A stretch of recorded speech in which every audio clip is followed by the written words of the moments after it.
have more experience gardening than I do.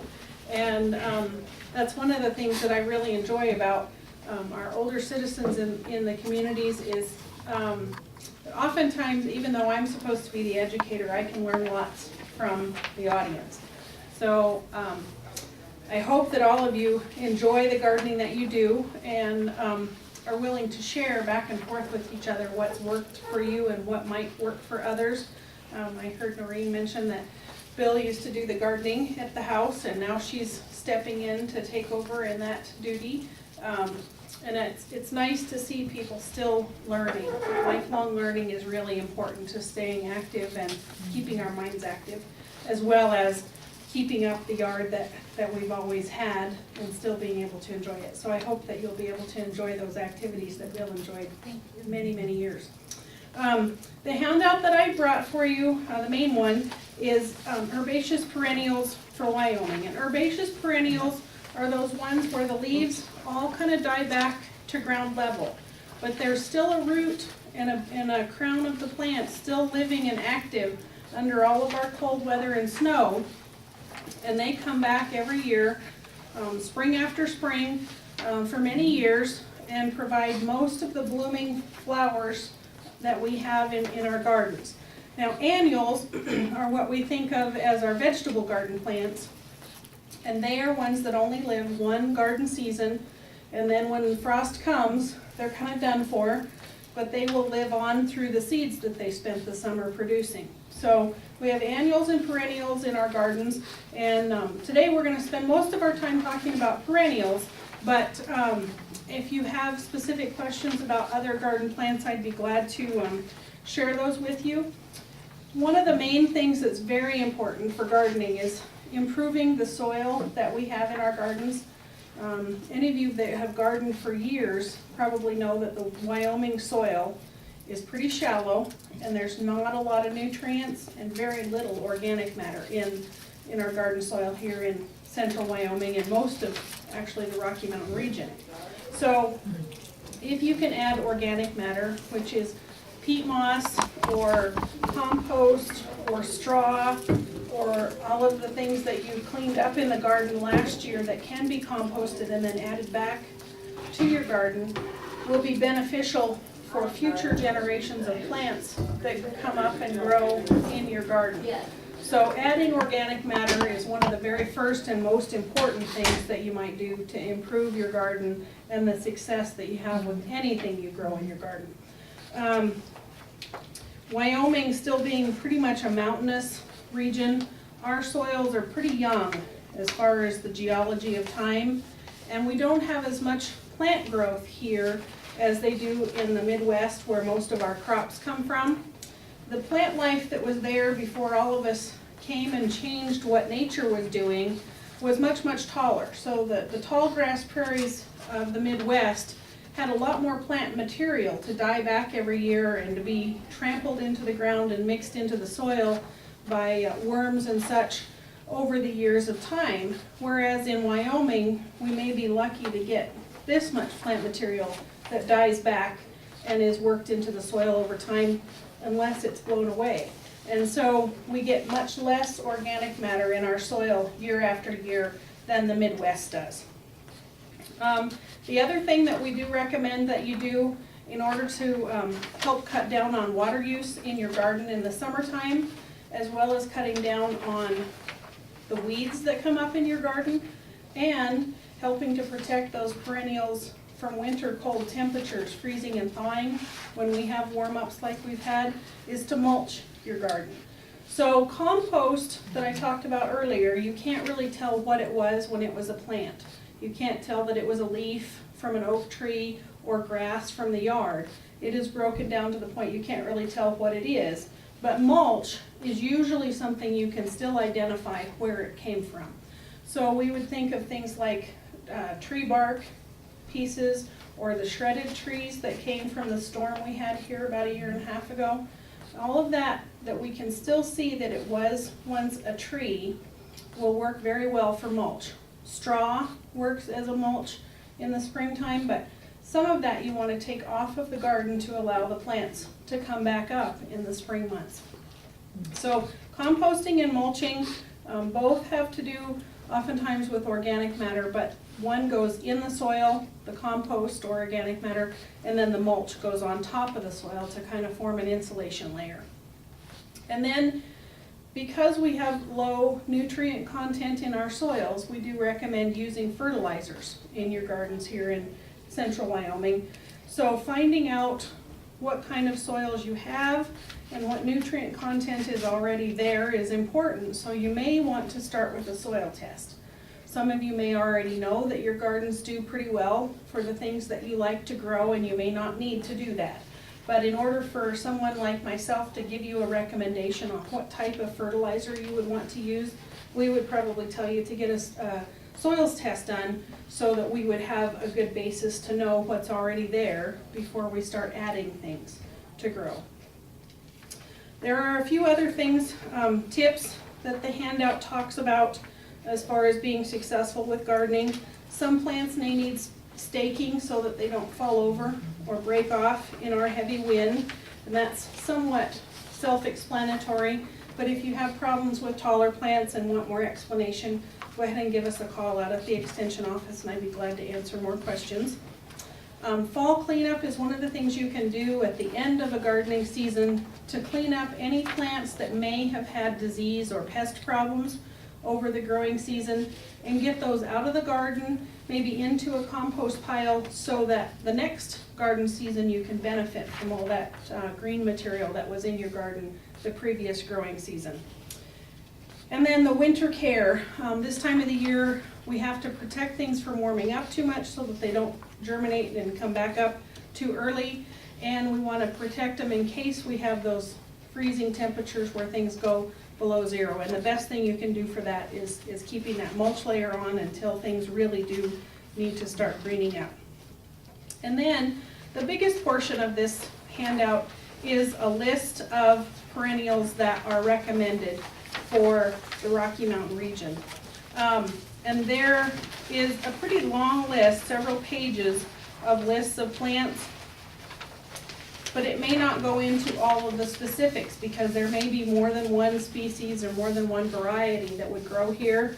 And you all may like the purple variety, but this group back here may like the pink variety. And so they may not all be on the list. So it's not a completely comprehensive list, but it would certainly get you started if you were wanting to add new flowers to a particular garden.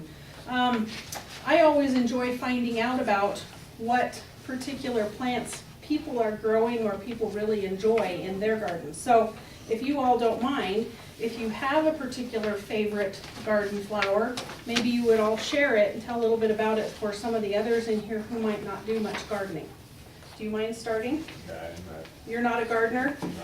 Okay. Noreen, what do you like in the garden? Well, the only thing that I've had are geraniums, Oh. and I've been able to bring them inside Yeah. and feed them like once a month. And Good. there's a lot of greenery now. Uh-huh. I don't know, when I put them back outside, then do I cut them way back You down? want to cut them out a few weeks before you put them back out. Before, Mhm. okay, Yeah, and okay. then they'll send up all kinds of new shoots and be ready to bloom once summer starts. So they should be thinking about blooming about Mother's Day time. Okay. If you cut them back 4 to 6 weeks before Mother's Day. Okay. Yeah, and then they'll be okay. ready to go outdoors. And how often do you feed them when they're outside? If you keep them in a container, especially if you don't change the potting soil, you want to fertilize them again about once a month, unless you have it really diluted. And then if you have it really diluted, some people dilute it enough that they fertilize every time they water, and then they don't forget that once a month. When is it time to do that? So either way works. Okay, thank Now you. the plant Noreen mentioned is a perennial because it comes back or stays growing from year after year, but it's tender. It wouldn't take the outdoor temperatures here in Wyoming, so we call that a tender perennial. It has to come indoors for the winter. Okay. Not a favorite Can't of help yours? it. Not, okay, all right. I'm kind of like Noreen, the geraniums are what I have that are like. Okay, all right. How about back here? I haven't gardened in a long time because We don't have a whole lot of space really to garden, so yeah. so the plants that we have are pretty much indoor plants, you know, Okay. like And everything African before that. violets are Uh-huh. a, you know, Okay. a big favorite, but. Okay, all right.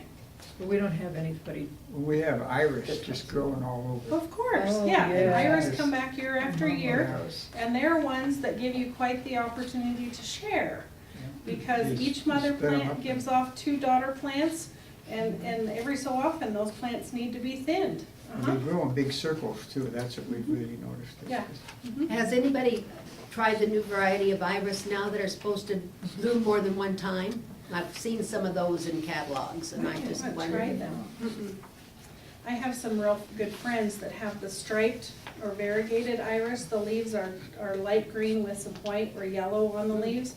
And if you smell the flower when it's blooming, it smells just like grape Kool-Aid. So there are actually some scented iris Okay. out on the market right now as well. And then we have blue flax. Oh, That yes. just is easy. You Yeah. don't have to worry about it.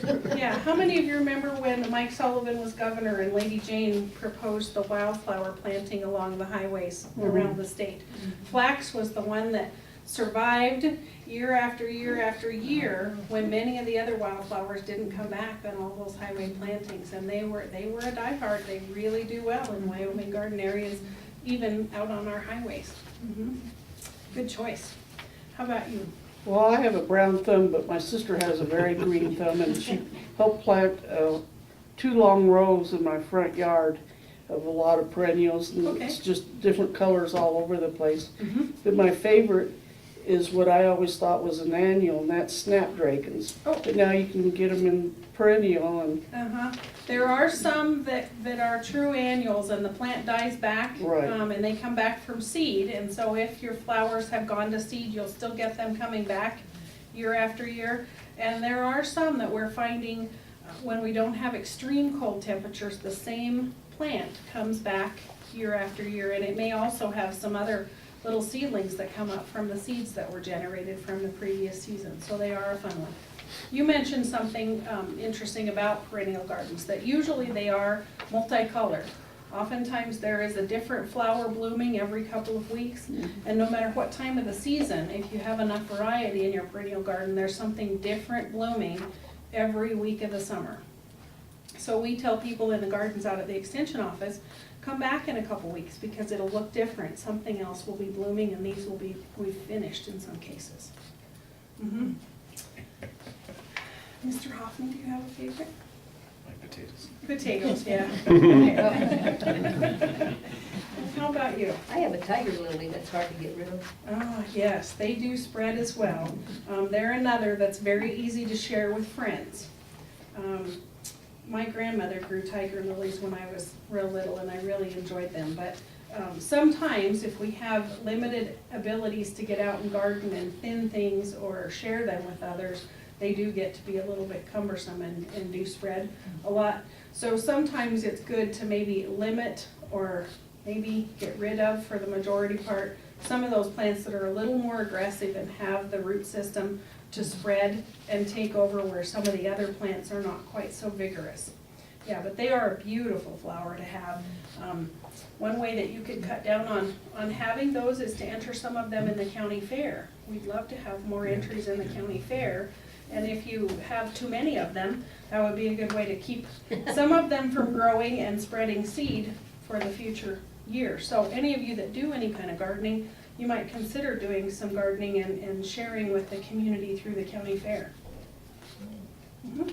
How about you? We have a lot of glads and a lot of geraniums. Okay. Now glads, I'm kind of surprised to hear that yours come back, Oh, because they do it all the time. oftentimes glads are considered to be a tender perennial, and oftentimes we tell people to dig them up and then replant them in the springtime, because they oftentimes can't take it when we get below 0. I had an Aunt Gladys, and they are one of my favorites in the garden, but oftentimes in the fall, we're busy with other programming at work, and I don't get out in the garden to dig them up, but mine haven't come back, so that's nice to hear that you have Cut those. ours right down to the ground and cover them up. Oh, with okay. mulch You cover them with a heavy, thick layer of mulch, okay. And what was the Yeah. other one you mentioned? Geraniums. Geraniums, okay. Another tender perennial, but you're doing very well with them. Okay, great. And I have petunias and geraniums Mhm. and outside mostly. Okay, so you like to plant new ones each year. Yeah, That way- and I have the moss rose or what, Mhm. and it really does good too. Uh-huh, yep. Many of those have to be planted new each year, and one of the benefits of growing annuals is you aren't stuck with one color theme year after year. You can have a Yeah. different color theme each year. I used to get out and have lots of tulips and irises and everything, and they've all died away because I couldn't take care of them. Yeah. And if my grandkids don't come and help me take care of them, then I don't have any. Mhm. You know, that's a really good point to make, and I am in hopes that all of you will instill the pleasure of gardening in the younger generations in your family. I know that one of the reasons that I really enjoy gardening is because my grandmother was an avid gardener. And I had 2 or 3 rose bushes, but I've not had very good luck with my rose bushes. They need continual care in order to be kind of successful. They need to be pruned back on a regular Unless basis. it's a wild rose. And they can get to where they take over, and then in some instances, you may have a helper that tears it back too much because it gets out of control. But roses, you can have the wild ones that you kind of can leave and go for a while, but after a while, you do have to kind of get them back to a manageable amount, or you end up with the brambles that we all hear about in the fairy tales that cover the castle, and you can't make your way through because of the thorns and such. So they do need continuous care and pruning year after year. You know, something you don't see too much of anymore, and that's the hollyhocks. Hollyhocks, yeah. Oftentimes, if you'll actually drive down the alleys, you'll see hollyhocks growing in the alleys. And I, of course, did not grow up in a time period where there were a lot of outhouses, but I understand that hollyhocks were one that were planted around outhouses, I'm guessing when many of you were young, because they were tall enough to camouflage the outhouse and had a little bit of a fragrance that could camouflage the outhouse for that reason in the middle of summer. Hollyhocks, I think because of that, may have gotten a little bit of a bad name, and some people associate it with outhouses. And I have some gardeners that just don't want to plant them. Other gardeners really love them because of the tradition. I have a master gardener at the extension office. She's just an avid gardener, beautiful gardener. And she would grow them in her community garden space out at the extension office. And when they go to seed, they produce a little circle of seed that looks like a cheese wheel. And when she was a little girl, one of her aunts taught her to separate the little seeds, and when before they're mature, they're tender enough that she would eat the little seeds off of the cheese wheel. And so she would use those in her tea parties when she was a little girl, in having things. We used to make little dolls out of The them. dolls, uh-huh. Yeah, I remember dolls. Yep, I never knew how to make the dolls, until I started judging at county fairs, and finally had some ladies about your age enter the dolls in county fair. And so then I got to learn how to make them, because we never grew hollyhocks when I was a kid, and I never made the hollyhock dolls. We never grew them, they grew. Yeah. So, I spent the first 5 years of my life out at Red Desert on the highway between Rollins and Rock Springs. And my grandmother had a garden right around her house, but for the most part, there weren't a lot of gardens around to go picking through and having different things. And for some reason, I don't remember there being an outhouse, and I don't remember there being any hollyhocks around. So I don't think I ever learned how to make the hollyhock dolls. And I don't think that I forgot to, I just think I never learned. But they are very cute. And again, that's another thing that we can share those traditions with kids and grandkids, so that those kinds of simple toys that kids, I think, don't play with anymore don't get forgotten as a tradition. Some of my favorite things to remember my grandmother by are some of the things that we did in the garden. So some of my best memories of my grandmother have to do with some of the plants that she enjoyed and shared with all of us. Some of you asked some questions about a vegetable garden. Peas are one that we can start. A question that Scott asked earlier is, when can we start gardening? And many things that can handle the cooler portion of the garden season are the peas, cabbage, cauliflower, broccoli, Brussels sprouts, I'm sure there's a couple of others that are not coming to me right now. But those seeds can be planted out when our season still seems like winter. In late February and early March, we can Well, I start planting heard those. on, and I can't remember the program or something that I had on, about spinach. Mhm. that you Spinach and kale were, yeah, those, could plant spinach early now, mhm, and because it's. yeah. It will survive if it gets snowed on, Mhm. and it will come back if it gets snowed on and crumpled over. So those cool season plants can be planted much earlier. Because they're than some talking other about things. salads or Mhm. something, and Yep. that is one And of lettuce is the other one. We can start growing greens in the garden quite early. When do your dandelions start coming up? Dandelions usually will come up a little before Memorial Day, because one of the things I did for a job in high school, right out of high school, was to work for the Parks Department. And I worked on the crew that killed weeds, made sure that the cemetery looked pretty before Memorial Day. And we sprayed dandelions just before Mother's Day, or Memorial Day. So into May, late April, early May, we'll start seeing dandelions, depending upon what happens with the weather. And the way it is now, if it keeps up like this, we may see them in late April. But usually in May, we start to see the dandelions come on. Beets, how soon are they? Beets can go in pretty early. I wouldn't do them in February and March, but I'd probably wait till about April to put them in. They're another that can take the cold, and if the tops get toppled over, they'll come back from that as well. And then things like we tend to think of as our vegetable garden, the meat of our vegetable garden is the tomatoes and the peppers and the potatoes, beans and corn. Those all need to wait until our soil temperatures get up into the 60s degree range.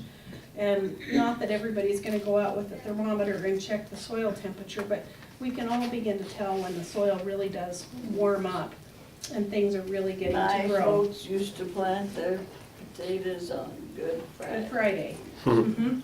Yep, there are a few things that tradition tells us you have to plant them on Good Friday, or you might as well not plant them. One of the things that my grandmother always planted that was one of my memories with her is sweet peas, the flowering member of the pea family. And those, she always told me, you plant on Good Friday, no matter whether it's in February, March, or April.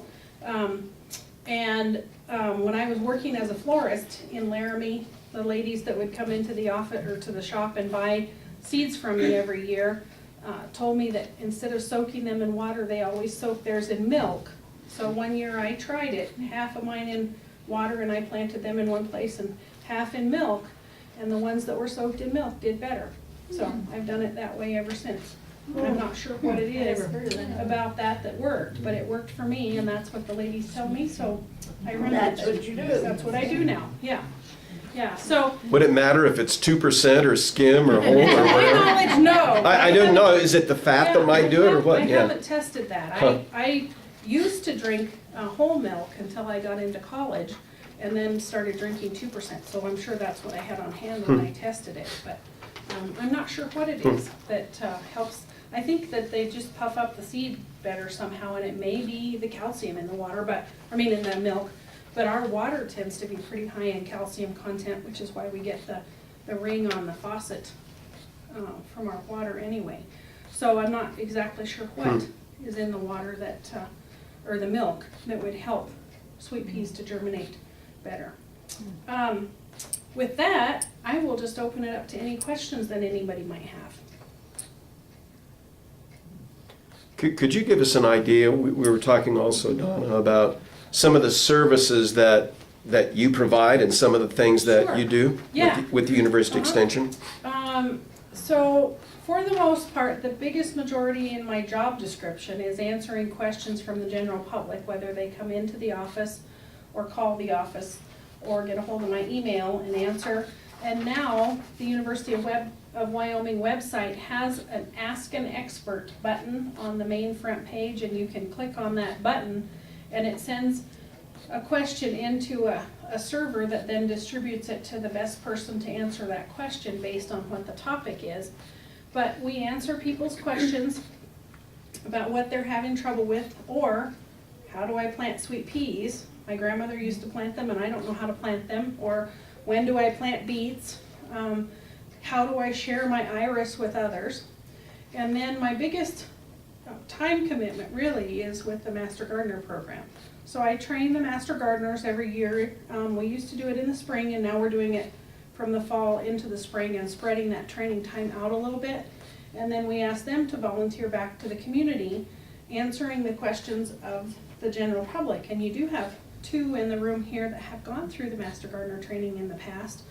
So if you see them around, you can ask them questions here at the Senior Center.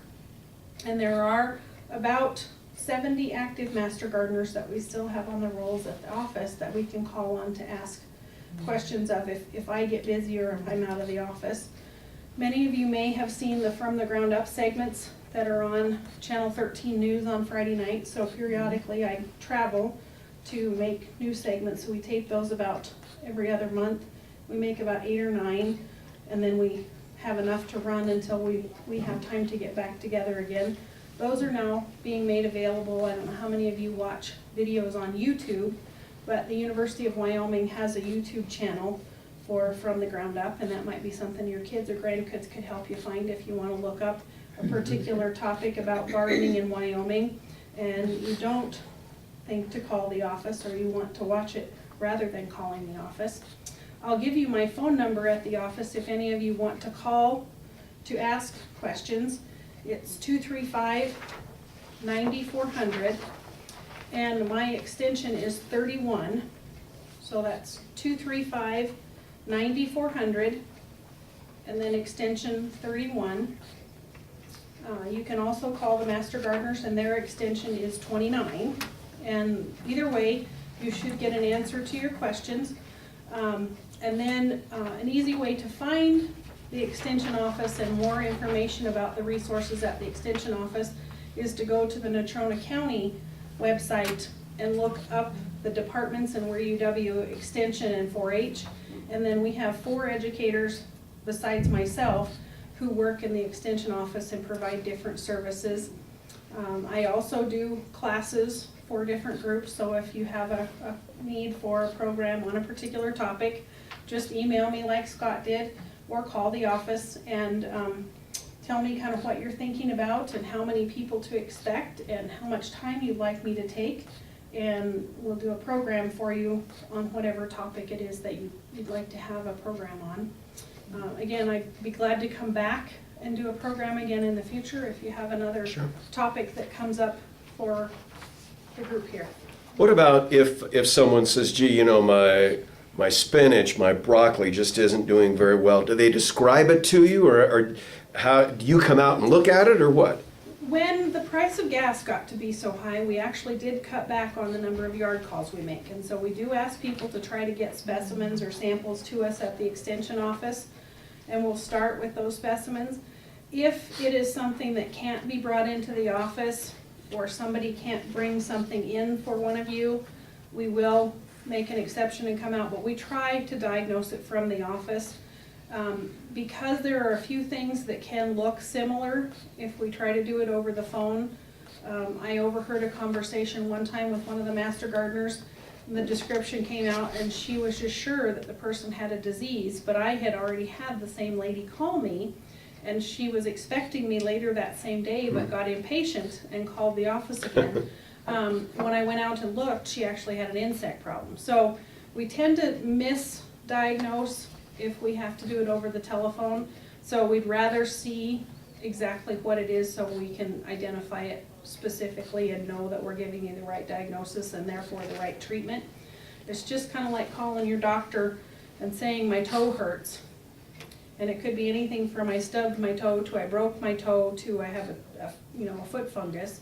And the diagnosis and the treatment for all of those would be very, very different. So seeing it would really help us be able to help you in the correct manner. Does it help if they could email pictures of it or something like that If too? they can't get out, emailing pictures is the second best bet.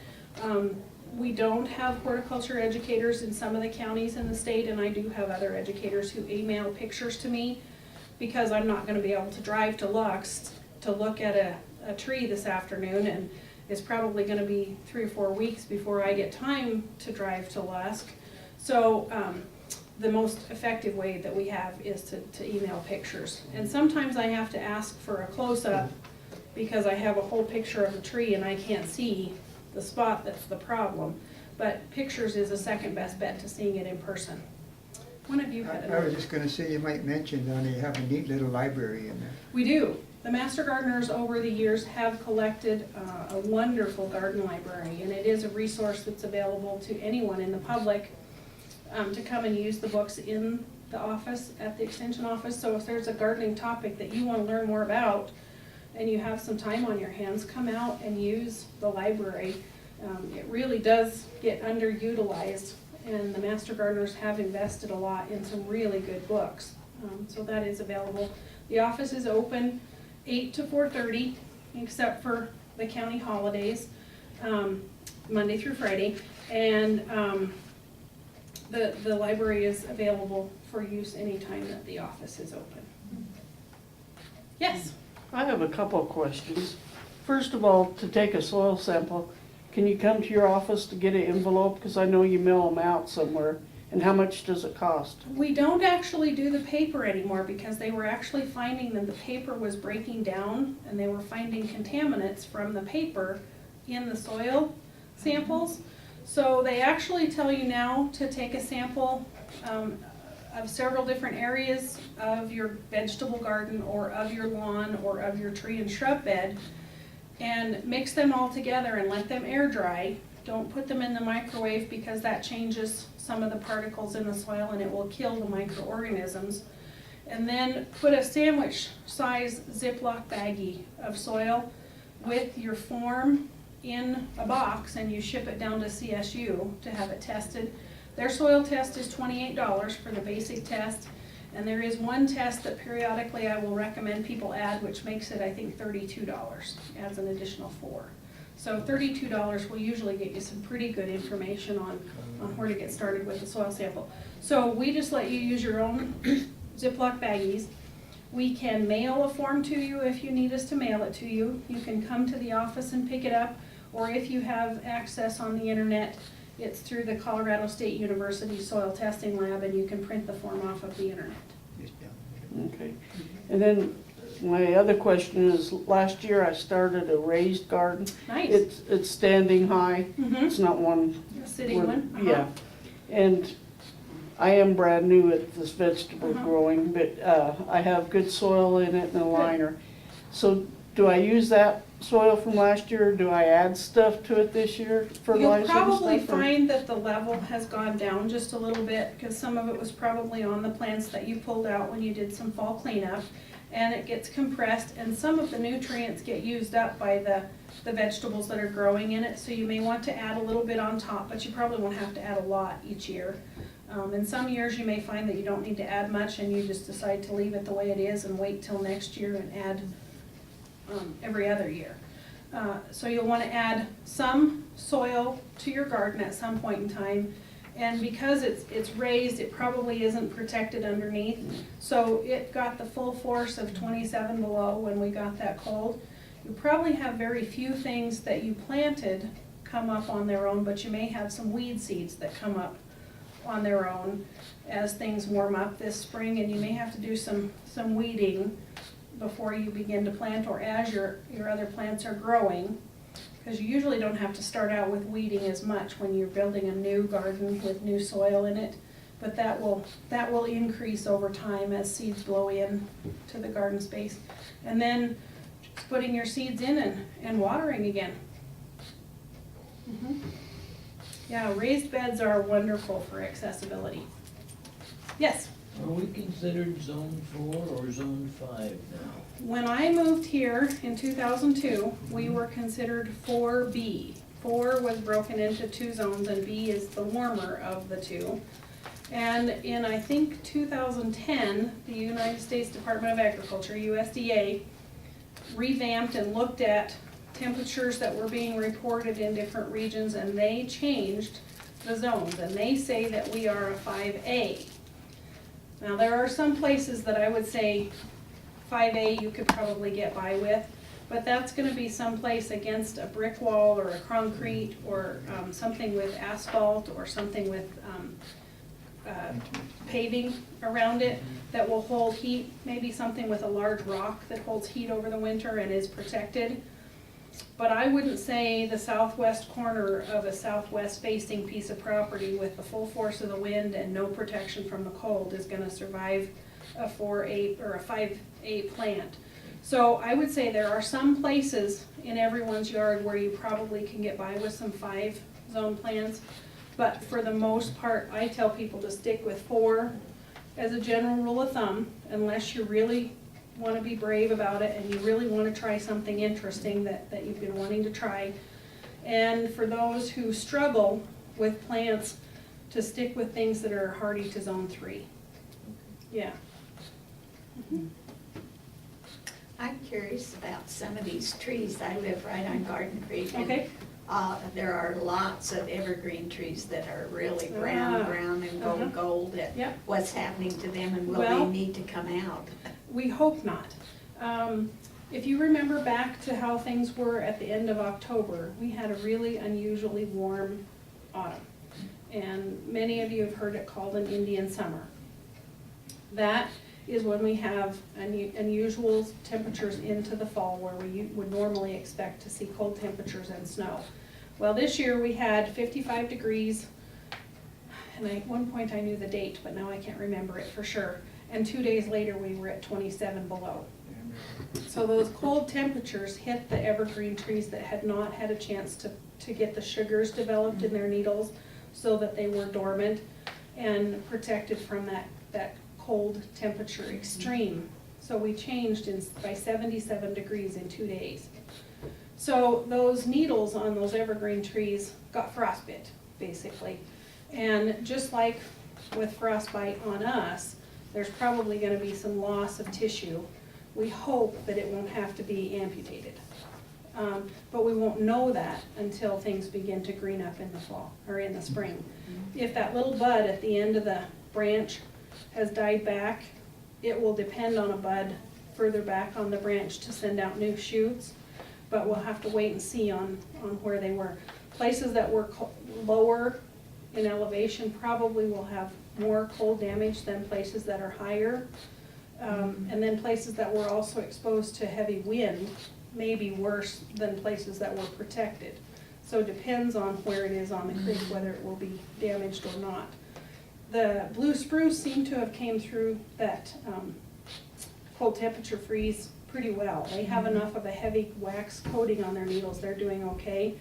But the pines, the junipers, and some of the firs that we have in town really show quite a bit of damage. Terrible, yeah. The best thing we can do with any of our trees and shrubs, especially our evergreens on any year, is to do winter watering. And this year we're really recommending anytime the temperatures are above 45 degrees and the wind's not blowing, to get a garden hose out and to try to water over a big area so that you get most of the root well watered and they don't desiccate on top of the frost damage that they had.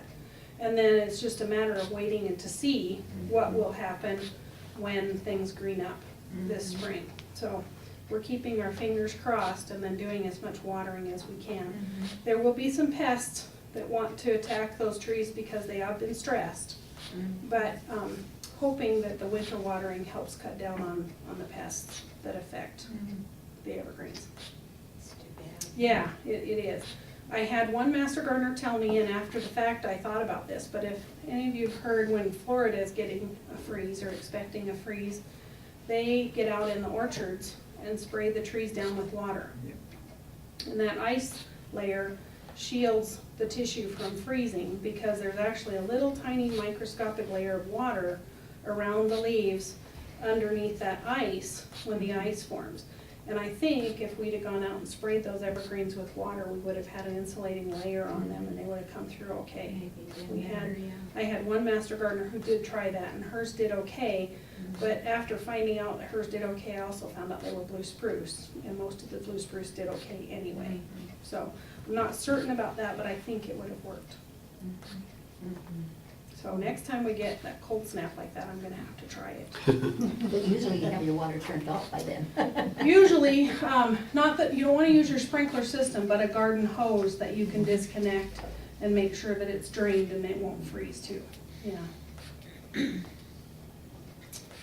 Well, it seems that I have stood in front of your snacks the entire time that they've been here, and I know better than to stand between snacks and most people, so I think I will call it good and tell you that I will answer any questions you might have if you wanna call the office after this.